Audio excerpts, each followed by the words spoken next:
ദൈവത്തിന്റെ പരിശുദ്ധ നാമം വാഴ്ത്തപ്പെടുമാറാകട്ടെ. ഈ സഭയിൽ ഒരിക്കൽ കൂടെ കടന്നു വന്ന ഇവിടെയുള്ള ദൈവജനത്തോട് ചേർന്ന് വലിയനായ ദൈവത്തെ ആരാധിപ്പാൻ ഇങ്ങനെ ഒരു അവസരം ലഭിച്ചതോർത്ത് ഞാൻ ദൈവത്തെ സ്തുതിക്കുന്നു. കഴിഞ്ഞ പ്രാവശ്യം കടന്നു വന്നപ്പോൾ നിങ്ങളൊക്കെ കാണുവാനായിട്ടിടയായി. എന്നാൽ ചിലർക്കൊക്കെ ഒരു പക്ഷെ എന്നെ അറിഞ്ഞുകൂടായിരിക്കും. അതുകൊണ്ട് എന്നെ കുറിച്ചൊരു വാക്ക് ഒന്ന് പറയുവാനായിട്ട് താല്പര്യപ്പെടുകയാണ്. ഇപ്പോൾ കേട്ടതുപോലെ എൻ്റെ പേര് KP ജെയിംസ്, വൈഫ് റോസി, മക്കള് രണ്ടുപേര്. മോൻ ജോയലിന് പ്രത്യേകിച്ച് പറയേണ്ട കാര്യമില്ല. നിങ്ങളുടെ സഭയുടെ ഒരു അംഗമായിരുന്ന ആളാണ്. അതുകൊണ്ട് എല്ലാവർക്കും സുപരിചിതനാണ്. അവർ കുടുംബമായിട്ട് കൂടെ ഉണ്ട്. മോള് റീബ, അവള് നാട്ടിലാണ്. അവളുടെ ഹസ്ബൻഡ് കുവൈറ്റില് ആയിരിക്കുന്നു. ഞങ്ങള് ചില വർഷങ്ങൾ സൗദി അറേബ്യയുടെ പ്രദേശത്തായിരുന്നു. ഞാൻ ജനിച്ച് വളർന്നത് എറണാകുളം ജില്ലയിലെ പോത്താനിക്കാട് എന്ന് പറയുന്ന സ്ഥലത്താണ്. എന്നാൽ സൗദിയിലായിരുന്ന സമയത്ത് തൃശ്ശൂര് ഒരു വീട് വാങ്ങുവാൻ ഇടയായി.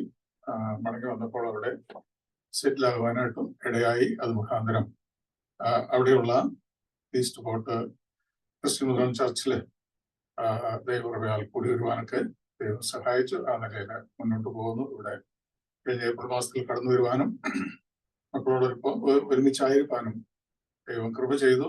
ഓർത്ത് ഞാൻ ദൈവത്തെ സ്തുതിക്കുന്നു.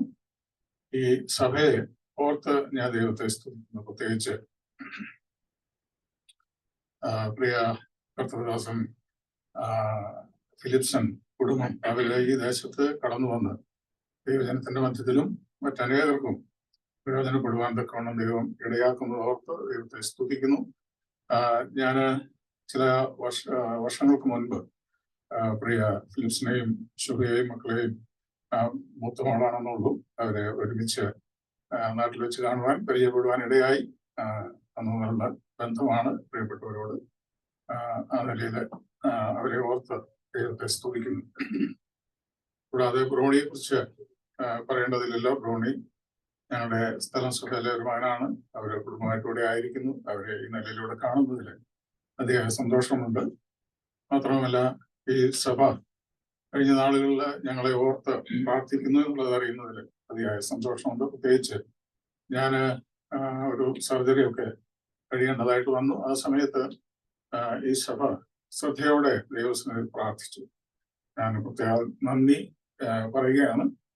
നിങ്ങളുടെ പ്രാർത്ഥനയുടെ ഫലമായിട്ട് സർജറി ഒക്കെ വളരെ നന്നായി നടന്നു. തുടർന്ന് മറ്റ് പ്രയാസങ്ങളൊന്നുമില്ലാതെ ദൈവം ഈ നിലയിൽ കരുതി പരിപാലിക്കുന്നു. അതോർത്തും ദൈവത്തെ സ്തുതിക്കുന്നു. നമുക്ക് അല്പസമയത്തെ ചിന്തയ്ക്കായിട്ട് ഒരു വേദഭാഗം പ്രാരംഭമായിട്ട് വായിക്കാം എന്ന് വിചാരിക്കാം. മത്തായി എഴുതിയ സുവിശേഷം ഇതിന്റെ 2-ാം അധ്യായം 1 മുതൽ 12 വരെയുള്ള വാക്യങ്ങൾ നമുക്ക് ഒന്ന് വായിക്കാം. ഹെരോദ രാജാവിന്റെ കാലത്ത് യേശു യഹൂദിയയിലെ ബത്ലഹേമിൽ ജനിച്ച ശേഷം കിഴക്ക് നിന്ന് വിദ്വാൻമാർ യെരുശലേമിൽ എത്തി, യഹൂദന്മാരുടെ രാജാവായി പിറന്നവൻ എവിടെ? ഞങ്ങൾ അവന്റെ നക്ഷത്രം കിഴക്ക് കണ്ട് അവനെ നമസ്കരിപ്പാൻ വന്നിരിക്കുന്നു എന്ന് പറഞ്ഞു. ഹെരോദ രാജാവ് അത് കേട്ടിട്ട് അവനും യെരുശലേമൊക്കെയും ഭ്രമിച്ചു. ജനത്തിന്റെ മഹാപുരോഹിതന്മാരും ശാസ്ത്രിമാരും എല്ലാം കൂട്ടിവരുത്തി ക്രിസ്തു എവിടെയാകുന്നു ജനിക്കുന്നത് എന്ന് അവരോട് ചോദിച്ചു. അവർ അവനോട്, യഹൂദിയയിലെ ബത്ലഹേമിൽ തന്നെ. യഹൂദ്യ ദേശത്തിലെ ബത്ലഹേമേ, നീ യഹൂദ്യ പ്രഭുക്കന്മാരിൽ ഒട്ടും ചെറുതല്ല. എന്റെ ജനമായ ഇസ്രായേലിനെ മേയ്പ്പാനുള്ള തലവൻ നിന്നിൽ നിന്ന് പുറപ്പെട്ടു വരും എന്നിങ്ങനെ പ്രവാചകൻ മുഖാന്തരം എഴുതിയിരിക്കുന്നു എന്ന് പറഞ്ഞു. എന്നാലേ ഹെരോദാവ് വിദ്വാൻമാരെ രഹസ്യമായി വിളിച്ച് നക്ഷത്രം വെളിവായ സമയം അവരോട് സൂക്ഷ്മമായി ചോദിച്ചറിഞ്ഞു. അവരെ ബത്ലഹേമിലേക്ക് അയച്ചു. നിങ്ങൾ ചെന്ന് ശിശുവിനെ കുറിച്ച് സൂക്ഷ്മമായി അന്വേഷിപ്പിൻ.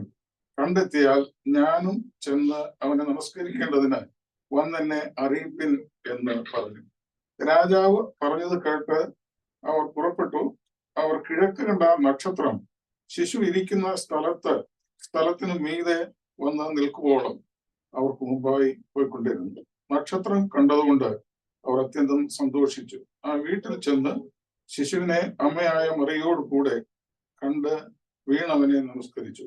നിക്ഷേപ പാത്രങ്ങളെ തുറന്ന് അവന് പൊന്നും കുന്തുരുക്കവും മൂരും കാഴ്ചവെച്ചു. ഹെരോദാവിന്റെ അടുക്കൽ മടങ്ങിപ്പോകരുത് എന്ന് സ്വപ്നത്തിൽ അരുളപ്പാടുണ്ടായിട്ട് അവർ വേറെ വഴിയായി സ്വദേശത്തേക്ക് മടങ്ങിപ്പോയി. നമുക്ക് വളരെ സുപരിതമായിട്ടുള്ള ഒരു വേദഭാഗമാണല്ലോ നാം ഇപ്പോൾ വായിച്ചു കേട്ടത്. ഇന്ന് ഈ ദിവസങ്ങളിൽ, പ്രത്യേകിച്ച് ഡിസംബർ മാസത്തിൽ നമ്മളിവിടെ ഓർക്കുകയുണ്ടായി, ക്രിസ്മസ് ലോകമെമ്പാടും ക്രിസ്മസ് കൊണ്ടാടുന്ന ഒരു സാഹചര്യമാണ് ഉള്ളത്. നാം അത് ചിന്തിക്കുമ്പോൾ അനേകര് കർത്താവിന്റെ ജനനം, അതേക്കുറിച്ച് ജനനത്തിന്റെ ഉദ്ദേശത്തെക്കുറിച്ചോ അറിയാതെയാണ് ക്രിസ്മസ് കൊണ്ടാടിക്കൊണ്ടിരിക്കുന്നത്. അത് നമുക്ക് കാണുവാനായിട്ട് കഴിയും. കർത്താവിന്റെ ജനനം, അതിന്റെ ആവശ്യകത എന്തായിരുന്നു, അല്ലെങ്കിൽ കർത്താവിന്റെ ജനനം കൊണ്ട് മനുഷ്യരാശിയുടെ പാപത്തിന്റെ പരിഹാരം വരുത്തപ്പെട്ടു എന്നുള്ളത് അനേകർ ഗ്രഹിക്കാതെയാണ് ക്രിസ്മസ് കൊണ്ടാടിക്കൊണ്ടിരിക്കുന്നത്. നമുക്ക് ഒരു കാര്യം വളരെ വ്യക്തമായിട്ട് മനസ്സിലാക്കുവാനായിട്ട് കഴിയും. കർത്താവിന്റെ ജനനം ഒരു അനേക പ്രത്യേകതകൾ നിറഞ്ഞ ഒന്നാണ്. കർത്താവിന്റെ ജനനത്തെ കുറിച്ച് അനേക പ്രവാചകന്മാർ തന്റെ ജനനത്തിനും മുൻപ് കർത്താവിന്റെ ജനനത്തെ കുറിച്ച് പ്രസ്താവിച്ചിരിക്കുന്നത് നമുക്ക് കാണുവാനായിട്ട് കഴിയും. അത് മറ്റാർക്കും അവകാശപ്പെടുവാനായിട്ട് കഴിയാതെ വണ്ണം അത് പ്രത്യേകമായ ഒന്നായിട്ട് ഇരിക്കുന്നു. മാത്രവുമല്ല, നമ്മുടെ കർത്താവ് സ്ത്രീയിൽ നിന്ന് ജനിച്ചവൻ എന്ന്, സ്ത്രീയിൽ നിന്ന് ജനിക്കും എന്ന് പ്രവചനത്തിൽ നമുക്ക് കാണുവാനായിട്ട് കഴിയുന്നുണ്ട്. മീഖ പ്രവചനം 5:2 തുടങ്ങിയ ഭാഗങ്ങളിലൊക്കെ നമ്മുടെ കർത്താവിനെ കുറിച്ച് ആ നിലയിലൊക്കെ നമുക്ക് കാണുവാനായിട്ട് കഴിയുന്നുണ്ട്. അത് മറ്റാർക്കും അവകാശപ്പെടുവാനായിട്ട് കഴിയുന്ന ഒന്നല്ല. മാത്രമല്ല, നമ്മുടെ കർത്താവ് ജനിച്ചു, ഈ ഭൂമിയിൽ താൻ ജനിച്ചത് മരിക്കുവാനായിട്ടാണ് എന്ന് കർത്താവ് തന്നെ പറഞ്ഞിട്ടുണ്ട്. അത് നമുക്ക് കാണുവാനായിട്ട് കഴിയുന്നുണ്ട്. അനേകരെ ഈ ഭൂമിയിൽ ജനിച്ച്, ഈ ഭൂമിയിൽ ജീവിച്ച്, അവരുടെ ജീവിതകാലത്തിൽ പല കാര്യങ്ങൾ അവർ നേടി, മഹാന്മാരെന്നുള്ള പദവിയൊക്കെ നേടി അവര് കടന്നുപോയിട്ടുണ്ട്. എന്നാൽ നമ്മുടെ കർത്താവ് അവര് കടന്നുപോയെങ്കിൽ അവര് ആ നിലയിൽ എന്നേക്കുമായിട്ട് അവർ ഈ ഭൂമുഖത്തു നിന്ന് മാറ്റപ്പെട്ടു. എന്നാൽ നമ്മുടെ കർത്താവ് ആ നിലയിലല്ല ഈ ഭൂമിയിൽ ജനിച്ചത്. നമ്മുടെ മനുഷ്യരാശിയുടെ പാപത്തിന്റെ പരിഹാരത്തിനായിട്ട് താൻ ജനിച്ചു. അത് മുഖാന്തരം താൻ മരിച്ചു, അടക്കപ്പെട്ട് ഉയർത്തെഴുന്നേറ്റു. അത് നമ്മുടെ കർത്താവിന്റെ ഒരു പ്രത്യേകതയായിട്ട് നമുക്ക് കാണുവാനായിട്ട് കഴിയും. നാം എത്രയോ ഭാഗ്യവാന്മാരാണ്. ഇന്ന് നാം പ്രഭാതത്തിൽ നമ്മോട് ദൈവജനം കർത്താവ് തന്നെ ആവശ്യപ്പെട്ടിരിക്കുന്നത് നമുക്ക് നിവർത്തിപ്പാനായിട്ട് കഴിഞ്ഞു എന്നുള്ളത് വലിയ ഒരു കാര്യമാണ്. കാരണം കർത്താവിന്റെ മരണത്തെ പ്രസ്താവിക്കുവാനായിട്ടാണ് നമ്മോട് ആവശ്യപ്പെട്ടിട്ടുള്ളത്. നാം ഇന്ന് പ്രഭാതത്തിൽ അതാണ് നാം നിവർത്തിച്ചത്. നമ്മുടെ കർത്താവ് നമ്മുടെ പ്രാണനോട് ചെയ്ത വലിയ ഉപകാരത്തെ അത് ഓർക്കുക എന്നുള്ളത് വലിയ കാര്യമായിട്ടാണ് ഇരിക്കുന്നത്. അതുകൊണ്ടാണ് കർത്താവ് തന്റെ ശിഷ്യന്മാരോട് ദിനത്തിൽ പറയുവാനായിട്ടിടയായത്, ഇത് നിങ്ങൾ ആചരിക്കണം, കൂടി വരുമ്പോഴൊക്കെയും നിങ്ങൾ ഇത് ഓർക്കണം എന്ന് നമ്മുടെ കർത്താവ് പറയുവാനായിട്ട് ഇടയായി തീർന്നത്. പ്രിയ ദൈവജനമേ, നാം ഇന്ന് എത്ര ഭാഗ്യമുള്ളവരാണ് എന്ന് ഒന്ന് ഓർത്തു നോക്കുക. അനേകർക്ക് ലഭിക്കാത്ത ഈ വലിയൊരു ഭാഗ്യ പദവിയിലേക്ക് നമ്മെ കൊണ്ടുവരുവാനായിട്ട് വലിയവനായ ദൈവത്തിന് പ്രസാദം തോന്നി തന്റെ പുത്രനിൽ കൂടെ അത് നിവർത്തിച്ചു എന്നുള്ളത് വലിയ കാര്യമായിട്ടാണ് ഇരിക്കുന്നത്. ഞാൻ ചിലപ്പോൾ ചില സന്ദർഭങ്ങൾ ഓർക്കാൻ ഇടയായിട്ടുണ്ട്. ഈ തന്റെ ഏകജാതനായ പുത്രനെ ഈ ഭൂമിയിലേക്ക് അയച്ച് മനുഷ്യരാശിയുടെ പാപത്തിന്റെ പരിഹാരം വരുത്താതെ മറ്റ് നിലയിൽ നമ്മൾ പിതാവായ ദൈവത്തിന് സാധ്യമായിരുന്നില്ലേ? സാധ്യമായിരുന്നു. പിതാവായ ദൈവം ഒരു വാക്ക് ഉച്ചരിച്ചാൽ മതി, അത് സാധ്യമാകുമായിരുന്നു. എന്നാൽ ദൈവത്തിന്റെ നീതി, ദൈവത്തിന്റെ രക്തം ചൊരിഞ്ഞിട്ടല്ലാതെ പാപത്തിൽ നിന്ന് വിമോചനമില്ല എന്നുള്ള ദൈവനീതി അത് വെളിപ്പെടുത്തുവാൻ ദൈവം ജഡത്തിൽ ഈ ഭൂമിയിൽ അവതരിക്കേണ്ടത് ആവശ്യമായിരുന്നു. മാത്രവുമല്ല, പാപമില്ലാത്ത രക്തം മനുഷ്യരാശിയുടെ പാപത്തിന്റെ പരിഹാരം വരുത്തുവാൻ അതിന് മാത്രമേ കഴിയുള്ളൂ. ആ നിലയിൽ ഈ ലോകത്തിൽ ആർക്കും അത് അവകാശപ്പെടുവാനായിട്ട് കഴിയുകയില്ല. അതുകൊണ്ടാണ് നമ്മുടെ കർത്താവ് ജഡത്തിൽ ഈ ഭൂമിയിൽ അവതരിക്കപ്പെടുവാനായിട്ട് ഇടയായത്. ദൈവത്തിന്റെ സ്നേഹം അത് നമുക്ക് എത്ര വലുതാണെന്ന് ഓർക്കുവാനായിട്ട് കഴിയും. നാം നാശയോഗ്യരായിരുന്നു, നമ്മെ വീണ്ടെടുക്കുവാൻ ആർക്കും ഒരു നാളും കഴിയുകയില്ലായിരുന്നു. നാം അങ്ങനെയാണ് തിരുവഴുത്തിൽ വായിക്കുന്നത്. എന്നാൽ കർത്താവ് ഈ ഭൂമിയിലേക്ക് വന്നത് അനേകം പുത്രന്മാരെ തേജസ്സിലേക്ക് നടത്തുവാനായിട്ടാണ്. മറ്റാർക്കും അത് അവകാശപ്പെടുവാനായിട്ട് കഴിയുകയില്ല. താൻ പറയുന്നു, താൻ തന്നെ വഴിയും സത്യവും ജീവനുമാകുന്നു. അത് അവകാശപ്പെടുവാനായിട്ട് മറ്റാർക്കും കഴിയുകയില്ല. നമ്മുടെ കർത്താവിന് മാത്രമേ കഴിയുകയുള്ളൂ. ആ നിലയിൽ നമ്മുടെ കർത്താവ് ഈ ഭൂമിയിൽ വരുവാനായിട്ട് ഇടയായി തീർന്നു എന്നുള്ളതാണ് നമുക്ക് ഈ ക്രിസ്മസ് കാലത്ത് ഓർക്കുവാനായിട്ടുള്ളത്. നമ്മുടെ കർത്താവിന്റെ ജനനത്തെക്കാൾ അവന്റെ മരണം നമുക്ക് വിലയേറിയതാണ്. അവൻ നമ്മെ സ്നേഹിച്ചു, നമ്മോട് കരുണ കാണിച്ചു, നമ്മെ വീണ്ടെടുത്തു. ഈ പാപത്തിൽ നിന്ന് നമ്മെ രക്ഷിപ്പാനായിട്ട് അവന്റെ പ്രസാദം തോന്നി. അത് നമുക്ക് ഓർത്ത് നന്ദിയോടുകൂടെ എന്നും അവന്റെ സന്നിധിയിൽ അവനെ സ്തുതിക്കാം. മറ്റൊരു കാര്യം നമുക്ക് ഓർക്കുവാനായിട്ടുള്ളത്, കർത്താവ് തൻ്റെ ഈ ലോക ജീവിതത്തിൽ അനേക കാര്യങ്ങൾ ചെയ്യുവാനായിട്ട് ഇടയായിട്ടുണ്ട്. നമുക്കറിയാം, രോഗികളെ സൗഖ്യമാക്കി, കുരുടനെ സൗഖ്യമാക്കി, അങ്ങനെ അനേക അത്ഭുത പ്രവർത്തികൾ കർത്താവ് ചെയ്യുവാനായിട്ട് ഇടയായി. മറ്റാർക്കും അത് അവകാശപ്പെടുവാൻ, ആ നിലയിൽ അവകാശപ്പെടുവാനായിട്ട് കഴിയുകയില്ല. നമ്മുടെ കർത്താവിന്റെ പ്രത്യേകതകളിൽ അനേക കാര്യങ്ങൾ നമുക്ക് ചിന്തിപ്പാനായിട്ട് കഴിയും. നമ്മുടെ കർത്താവിന്റെ പ്രത്യേകതകളിൽ ഒന്നാണത്. അങ്ങനെയുള്ള ഒരു ദൈവത്തെയാണ് നമുക്ക് രക്ഷകനായിട്ട് വലിയവനായ ദൈവം ഈ ഭൂമിയിലേക്ക് അയച്ച് തന്നത്. നമുക്കത് ഓർക്കാം. ഈ പ്രഭാതത്തിൽ നാം അത് ഓർത്തുകൊണ്ടാണ് വലിയവനായ ദൈവത്തെ ആരാധിപ്പാനായിട്ട് ഇടയായി തീർന്നത്. ഇവിടെ നമ്മൾ വായിച്ച ഭാഗത്ത് ഒരു കാര്യം നമുക്ക് കാണുവാനായിട്ട് കഴിയും. വിദ്വാൻമാര് യേശു കർത്താവിനെ കണ്ട് നമസ്കരിപ്പാനായിട്ട് കിഴക്ക് നിന്ന് പുറപ്പെടുമ്പോൾ അവർക്കൊരു അടയാളം ദൈവം കൊടുത്തിരുന്നു. അതവിടെ കാണുവാനായിട്ട് കഴിയുന്നുണ്ട്. ഒരു നക്ഷത്രം. ആ നക്ഷത്രത്തെ നോക്കിക്കൊണ്ട് അവർക്ക് പോകുവാനായിട്ട് കഴിയും. അവർ ആ നിലയിലാണ് യെരുശലേമിലേക്ക് എത്തിയത്. എന്നാൽ യെരുശലേമിൽ എത്തിക്കഴിഞ്ഞപ്പോൾ അവരുടെ സ്വയത്തിലേക്ക് ഒന്ന് തിരിഞ്ഞു നോക്കുവാനായിട്ട് ഇടയായി തീർന്നു. അവിടെ അവർക്ക് തോന്നി രാജാവാണ് പിറന്നിരിക്കുന്നത്. അപ്പോൾ രാജാവ് പിറക്കുന്നത് ഒരു രാജകൊട്ടാരത്തിലായിരിക്കും. അവർ ആ ചിന്തയോടുകൂടെ അവിടെ അന്വേഷിക്കുവാനായിട്ട് ഇടയായി തീർന്നു. അത് എത്രമാത്രം ഭവിഷ്യത്തിലേക്ക് കാര്യങ്ങൾ കൊണ്ടുപോയി എന്നുള്ളത് നമുക്കവിടെ കാണുവാനായിട്ട് കഴിയുന്നുണ്ട്. ഹെരോദാവിന് അത് വലിയ പ്രയാസമായിട്ട് ഹെരോദാവ് പിന്നീട് ചെയ്ത കാര്യങ്ങളൊക്കെയും നമുക്ക് അവിടെ കാണുവാനായിട്ട് കഴിയുന്നുണ്ട്. എന്നാൽ പിന്നീട് അവരവിടെ നിന്ന് നക്ഷത്രത്തെ കണ്ടുകൊണ്ടാണ് അവർ യാത്ര പുറപ്പെടുന്നത്.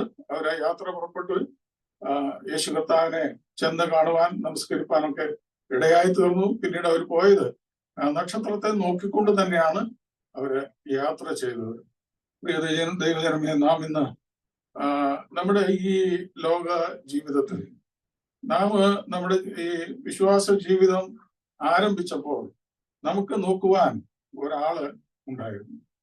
നാം ഇന്ന് ആ നിലയിൽ നമ്മുടെ കർത്താവിനെ നോക്കിക്കൊണ്ടാണോ നമ്മുടെ അനുദിന ജീവിതം മുന്നോട്ട് കൊണ്ടുപോകുന്നത് എന്ന് നാം ഒന്ന് പരിശോധിക്കുന്നത് എപ്പോഴും നന്നായിരിക്കും.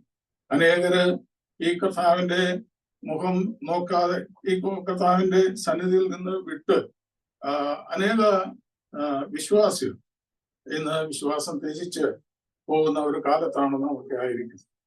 എത്രയോ ദുഃഖകരമായിട്ടുള്ള ഒരു കാര്യമാണ്. ഇത്ര നല്ലവനായ ദൈവത്തെ രുചിച്ചറിഞ്ഞിട്ട് ആ നിലയിൽ ദൈവസന്നിധി വിട്ടുപോകുന്ന അനേകരെ നമുക്ക് നമ്മുടെ ചുറ്റിലും കാണുവാനായിട്ട് കഴിയും.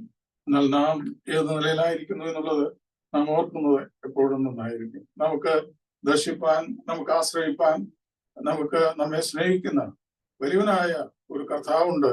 അത് നാം മറന്നുകൂടാ. നമ്മുടെ ജീവിതത്തിൽ പ്രയാസങ്ങളും പ്രതികൂലങ്ങളും കഷ്ടങ്ങളും ബുദ്ധിമുട്ടുകളും ഒക്കെ കടന്നു വരാം. അവിടെയൊക്കെ നമുക്ക് താങ്ങും തണലുമായിട്ട് ആരെക്കാളും നമ്മെ സ്നേഹിക്കുന്ന വലിയവനായ കർത്താവ് നമ്മുടെ കൂടെയുണ്ട്. അതുകൊണ്ട് ആ കർത്താവിൽ നാം ആശ്രയിച്ചുകൊണ്ട് നമ്മുടെ ജീവിതം മുന്നോട്ട് കൊണ്ടുപോകണം. നാം ലോകത്തിന്റെ ഏതൊരു ഭാഗത്തായിരുന്നാലും, ഏതൊരു സാഹചര്യത്തിലായിരുന്നാലും, ഏതൊരവസ്ഥയിലായിരുന്നാലും നമുക്ക് ആശ്രയമായിട്ട് നമ്മുടെ കർത്താവുണ്ട്. അത് നാം മറന്നു കളയാതിരിക്കണം. നമുക്ക് അറിയാം, വിശ്വാസികളുടെ പിതാവെന്ന് വിശേഷിപ്പിക്കുന്ന അബ്രഹാമിനെ കുറിച്ച് നമുക്ക് കാണുവാനായിട്ട് കഴിയുന്നുണ്ട്. അബ്രഹാം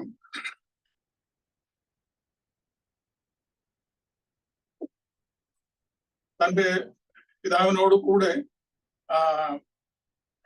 ഊര് എന്ന സ്ഥലത്ത് ആയിരുന്നു. നമുക്ക് ചരിത്രങ്ങളൊക്കെ നന്നായിട്ട് അറിയാം. അവര് ബിംബങ്ങളെയൊക്കെ ഉണ്ടാക്കി അത് കൊടുക്കുകയും അത് ആരാധിക്കുകയും ചെയ്തിരുന്ന സ്ഥാനത്ത് നിന്നാണ് അബ്രഹാമിനെ ദൈവം വിളിച്ച് വേർതിരിക്കുന്നത്. വിളിയുടെ ആ മഹത്വം അബ്രഹാം മനസ്സിലാക്കി എന്നുള്ളത് പിന്നീട് നമുക്ക് കാണുവാനായിട്ട് കഴിയുന്നുണ്ട്. അബ്രഹാം തന്റെ ജീവിതത്തിൽ ചെന്ന സ്ഥാനങ്ങളിലൊക്കെയും താൻ പാലിച്ചു പോന്ന 2-3 കാര്യങ്ങൾ എടുത്തു പറയുവാനായിട്ട് ഞാൻ ആഗ്രഹിക്കുകയാണ്. അബ്രഹാമിന്റെ ജീവിതത്തിൽ താൻ ചെന്ന സ്ഥാനങ്ങളിലൊക്കെയും താൻ ദൈവത്തെ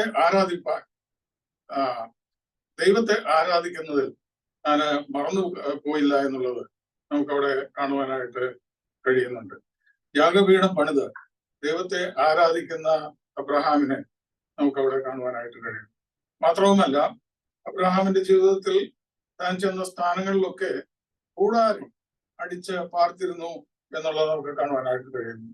അതിന് കാരണം അവന് ഈ ലോക ജീവിതത്തെ അല്ല, അവൻ അബ്രഹാമിന്റെ മുന്നിലുണ്ടായിരുന്നത് വാഗ്ദത്ത ദേശം മുന്നിലുണ്ട്. അവിടേക്കാണ് താൻ യാത്ര ചെയ്യുന്നത്. ഈ ലോകത്തിലെ ഒന്നും തനിക്ക് ശാശ്വതമല്ല എന്നുള്ളത് അബ്രഹാം മനസ്സിലാക്കിയിരുന്നു എന്നുള്ളത് നമുക്ക് കാണുവാനായിട്ട് കഴിയും. മാത്രവുമല്ല, താൻ ചെന്ന സ്ഥാനങ്ങളിൽ അനേക കിണറുകൾ കുഴിച്ചതായിട്ട് നമുക്ക് കാണുവാനായിട്ട് കഴിയും.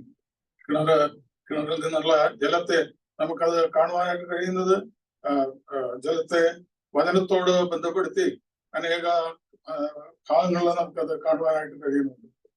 നമ്മുടെ ജീവിതത്തിൽ, നമ്മുടെ ഈ ലോക ജീവിതത്തിൽ നമുക്ക് ആ നിലയിൽ അബ്രഹാമിന്റെ ജീവിതത്തോട് ബന്ധപ്പെട്ട് ആ നിലയിൽ നമുക്ക് മുന്നോട്ട് പോകാനായിട്ട് കഴിയണം. ഒരു വിശ്വാസി എന്നുള്ള നിലയിൽ നാം ദൈവത്തെ ആരാധിക്കുന്നവനായിരിക്കണം. ദൈവത്തോട് ചേർന്ന് ദൈവത്തിന്റെ സാന്നിധ്യം അനുഭവിച്ച് മുന്നോട്ട് പോകുന്നവരായിരിക്കണം. അതുപോലെ തന്നെ നമ്മുടെ ഈ ലോക ജീവിതം അത് ഒരു ശാശ്വതമല്ല, അതൊരു കൂടാരവാസമാണ്.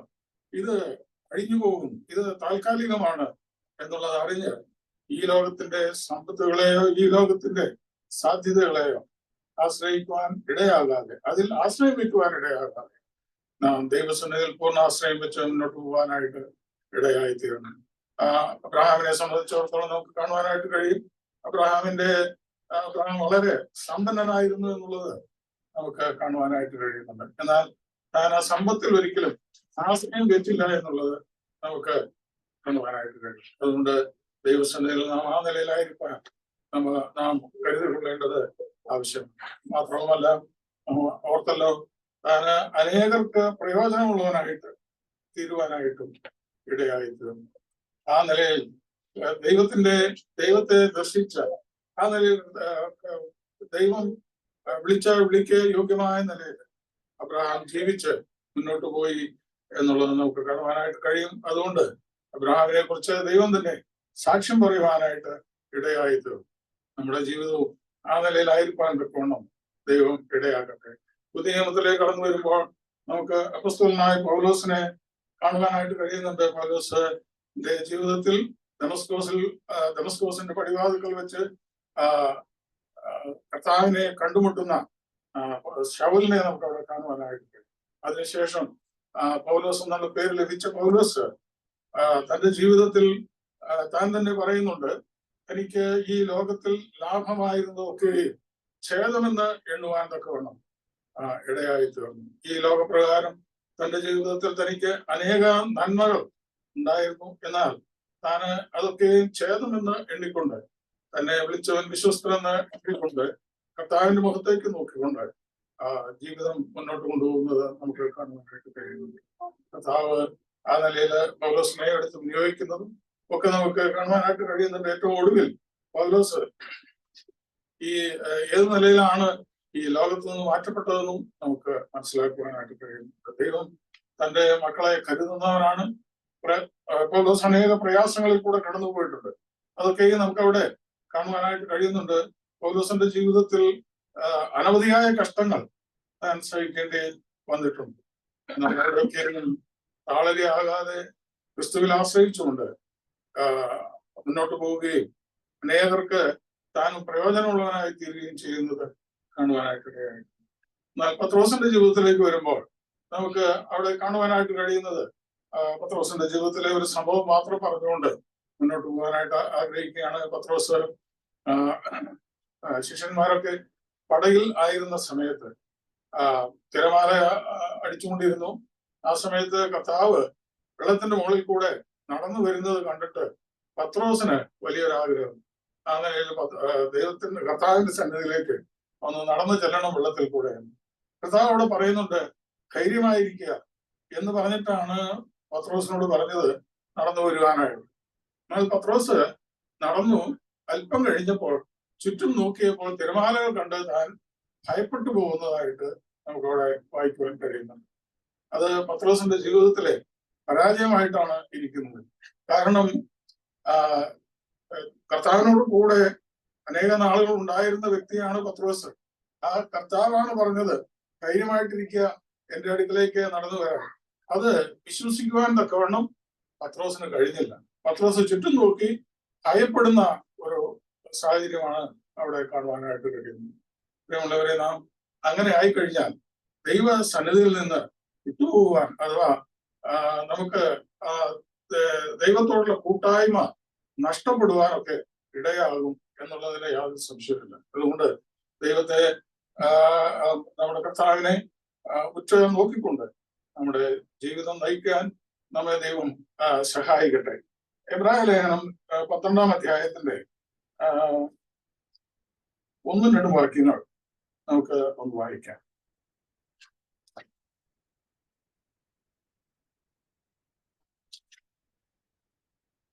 അവിടെ നാം ഇങ്ങനെയാണ് വായിക്കുന്നത്: ആകയാൽ നാമും സാക്ഷികളുടെ എത്ര വലിയൊരു സമൂഹം നമുക്ക് ചുറ്റും നിൽക്കുന്നത് കൊണ്ട് സകല ഭാരവും മുറുകെ പറ്റുന്ന പാപവും വിട്ട് നമുക്ക് മുമ്പിൽ വെച്ചിരിക്കുന്ന ഓട്ടം സ്ഥിരതയോടെ ഓടുക. വിശ്വാസത്തിന്റെ നായകനും പൂർത്തി വരുത്തുന്നവനുമായ യേശുവിനെ നോക്കുക. തന്റെ മുമ്പിൽ വെച്ചിരുന്ന സന്തോഷം ഓർത്ത് അവൻ അപമാനം അലക്ഷ്യമാക്കി ക്രൂശിനെ സഹിക്കുകയും ദൈവസിംഹാസനത്തിന്റെ വലത്തുഭാഗത്ത് ഇരിക്കുകയും ചെയ്യും. 11-ാം അധ്യായത്തില് നമുക്ക് കാണുവാനായിട്ട് കഴിയുന്ന അനേക വിശ്വാസ വീരന്മാരെ കുറിച്ച് പറഞ്ഞ ശേഷം 12-ാം അധ്യായത്തിലേക്ക് വരുമ്പോൾ ലേഖനകാരൻ പറയുന്നു: ആകയാൽ നാമും സാക്ഷികളുടെ എത്ര വലിയൊരു സമൂഹം നമുക്ക് ചുറ്റും നിൽക്കുന്നുണ്ട്, എന്നാൽ അവരെ ആരെയും നോക്കുവാനായിട്ടല്ല അവിടെ ലേഖനകാരൻ പറയുന്നു. വിശ്വാസത്തിന്റെ നായകനും പൂർത്തി വരുത്തുന്നവനുമായ യേശുവിനെ നോക്കുക. എന്തുകൊണ്ടാണ് അത് പറയുവാനായിട്ടുള്ള കാരണം? അവിടെ തൊട്ട് താഴെ രേഖപ്പെടുത്തിയിരിക്കുന്നത് തന്റെ മുമ്പിൽ വെച്ചിരുന്ന സന്തോഷം ഓർത്ത് അവൻ അപമാനം അലക്ഷ്യമാക്കി ക്രൂശിനെ സഹിച്ചു. നമുക്ക് പിന്തുടരുവാൻ ഒരു മാതൃക വെച്ചാണ് നമ്മുടെ കർത്താവ് പോയിരിക്കുന്നത്. തന്റെ മുമ്പിൽ വെച്ചിരുന്ന സന്തോഷം നാം ഓരോരുത്തരുമായും അത് ഓർത്തപ്പോൾ അപമാനം അലക്ഷ്യമാക്കി ക്രൂശിനെ സഹിക്കുവാൻ തക്കവണ്ണം നമ്മുടെ കർത്താവ് നമ്മോട് കരുണ കാണിച്ചു എന്നുള്ളത് നമുക്ക് അവിടെ കാണുവാനായിട്ട് കഴിയും. നാം ഇന്ന് വീണ്ടെടുക്കപ്പെട്ട ദൈവജനമാണ്. നമുക്ക് ഒരു ലക്ഷ്യമുണ്ട്. നമ്മുടെ ജീവിതത്തിന് ഒരു അന്ത്യമുണ്ട്. അത് ഏറ്റവും അനുഗ്രഹിക്കപ്പെട്ട ഒന്നാണ്. നമുക്ക് കാണുവാനായിട്ട്, നമുക്ക് ഓർക്കുവാനായിട്ട് കഴിയുന്നത് നാം പ്രത്യാശയാൽ നിറയപ്പെട്ടവരായി ഈ ഭൂമിയിൽ ആയിരിക്കുന്നു എന്നുള്ളതാണ്. സ്വർഗീയ പ്രത്യാശയാൽ നമ്മെ നിറച്ചിരിക്കുന്നു. അങ്ങനെയുള്ളവരാണ് നാം ഓരോരുത്തരും. നമുക്കും ഇത് ഓർക്കുവാനായിട്ട് കഴിയും. നമ്മുടെ കർത്താവ് പറഞ്ഞതുപോലെ നമുക്ക് വന്നിരിക്കുന്ന വലിയ പ്രത്യാശയെ മുൻകണ്ടുകൊണ്ട് ഈ ലോകത്തിലെ കഷ്ടങ്ങളോ പ്രയാസങ്ങളോ പ്രതികൂലങ്ങളോ അതൊന്നും നമ്മെ ബാധിക്കുന്നില്ല എന്ന് നാം സ്വയം തീരുമാനിച്ച് മുന്നോട്ട് പോയാൽ അങ്ങനെയുള്ള സന്ദർഭങ്ങളിലൊക്കെയും നമ്മെ കരുതുന്ന കർത്താവിന്റെ ആ വലം കരുത് നമ്മോട് കൂടെ ഉള്ളത് കാണുവാനായിട്ട് ഇടയായി. അവൻ എത്രയോ ഉന്നതനാണ്, അവൻ മഹോന്നതനാണ്. നമ്മെ സ്നേഹിച്ച് നമ്മെ വഴി നടത്തുന്ന, നമുക്ക് വേണ്ടി സകലവും നിവർത്തിച്ചു തരുന്ന, ഇന്ന് പ്രഭാതത്തിൽ നമ്മൾ ഓർക്കുന്നുണ്ടായി, നമുക്ക് വേണ്ടി സകലവും നിവർത്തിച്ചു തരുന്ന നമ്മുടെ കർത്താവ് എന്നും എപ്പോഴും നമ്മോട് കൂടെ ഉണ്ട്. നാം അവന്റെ സന്നിധിയിൽ ആശ്രയിക്കുന്നുവെങ്കിൽ, നാം അവനിൽ ശരണപ്പെടുന്നുവെങ്കിൽ നമുക്ക് വിദ്വാൻമാർ പറഞ്ഞതുപോലെ പറയുവാനായിട്ട് കഴിയും. അവർ പറഞ്ഞത് നക്ഷത്രം കണ്ടതുകൊണ്ട് അത്യന്തം സന്തോഷിച്ചു. എത്ര വലിയൊരു കാര്യമാണ്. ആ നക്ഷത്രം അവരെ ആ ലക്ഷ്യസ്ഥാനത്ത് കൊണ്ടുവന്ന് എത്തിക്കുന്ന കാഴ്ച നമുക്ക് പിന്നീട് കാണുവാനായിട്ട് കഴിയും. നമുക്ക് നോക്കുവാനായിട്ട് നമ്മുടെ കർത്താവുണ്ട്. അവൻ നമുക്ക് നക്ഷത്രമായിട്ട് നമ്മുടെ മുന്നിലുണ്ട്. നമ്മുടെ ജീവിതയാത്രയിൽ നമുക്ക് അവനെ നോക്കിക്കൊണ്ട്, അവനിൽ ആശ്രയിച്ചുകൊണ്ട്, അവനിൽ ചാരിക്കൊണ്ട് നമ്മുടെ ഈ മരുഭൂമി യാത്ര മുന്നോട്ട് കൊണ്ടുപോകാം.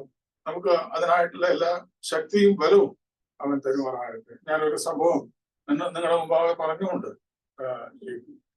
അല്പമായിട്ടുള്ള ചിന്തയിൽ നിന്ന് വിരമിക്കാമെന്ന് ചിന്തിക്കുകയാണ്. ഞങ്ങള് സൗദിയിലായിരുന്നപ്പോൾ ഉണ്ടായ ഒരു സംഭവമാണ്. വൈഫ് അവിടെ ഒരു ക്ലിനിക്കിലാണ് വർക്ക് ചെയ്തുകൊണ്ടിരുന്നത്. അവിടെ ക്ലിനിക്കിൽ 7 മണി സമയത്ത് ജോലി കഴിയും. അപ്പോൾ ഞാൻ പിക്കപ്പ് ചെയ്യാനായിട്ട് പോകാറുണ്ട്. ഒരു ദിവസം അല്പം നേരത്തെ ചെന്നു. അവിടെ ചെന്നപ്പോൾ അവിടുത്തെ രീതി, ആ ഏരിയയിലുള്ള സൗദികളുടെ എല്ലാം ഓരോ ഫയൽ അവിടെ ഓപ്പൺ ചെയ്യണം. എന്തെങ്കിലും അസുഖം വീട്ടിലുള്ള ആർക്കെങ്കിലും ഉണ്ടെങ്കിൽ അവിടെ വന്ന് ആദ്യം അവിടുത്തെ ഡോക്ടറെ കണ്ട് റെഫറൽ കൊടുത്താൽ മാത്രമേ മെയിൻ ഹോസ്പിറ്റലിലേക്ക് പോകാനായിട്ട് കഴിയൂ.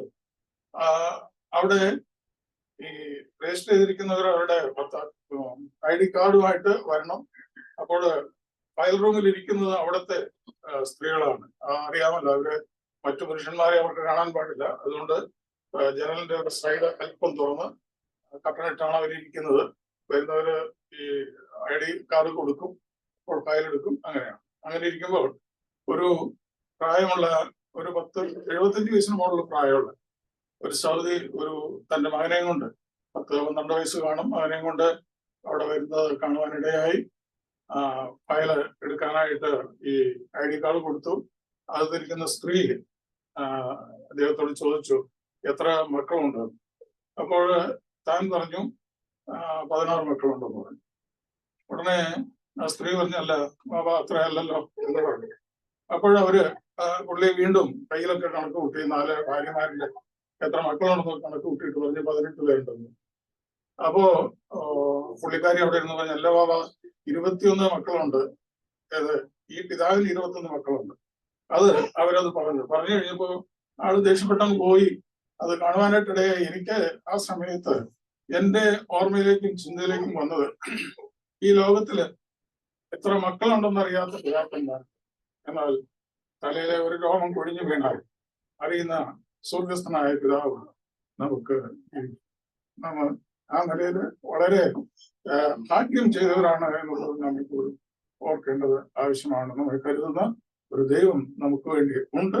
അവനിൽ നാം ആശ്രയിക്കുക. നാം അവനിൽ ചാരിക്കൊണ്ട് ഈ മരുഭൂമി യാത്ര തുടരുവാനായിട്ട് വലിയവനായ ദൈവം സഹായിക്കട്ടെ. നമ്മുടെ കഷ്ടങ്ങളിലും ബുദ്ധിമുട്ടുകളിലും ഒക്കെ 1 കൊരിന്ത്യർ 10:13 നാം വായിക്കുന്നുണ്ട്, ഈ ലോകത്തിലെ കഷ്ടങ്ങളും പ്രയാസങ്ങളും ഒക്കെ നമ്മുടെ ജീവിതത്തിൽ വരാം, എന്നാൽ നീക്കുപോക്ക് തരുന്ന ഒരു ദൈവം നമ്മോട് കൂടെയുണ്ട്.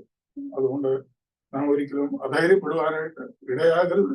നമ്മുടെ ഓരോരുത്തരുടെയും ജീവിതത്തിൽ പ്രശ്നങ്ങൾ ഉണ്ടാകാം, പ്രതികൂലങ്ങൾ ഉണ്ടാകാം.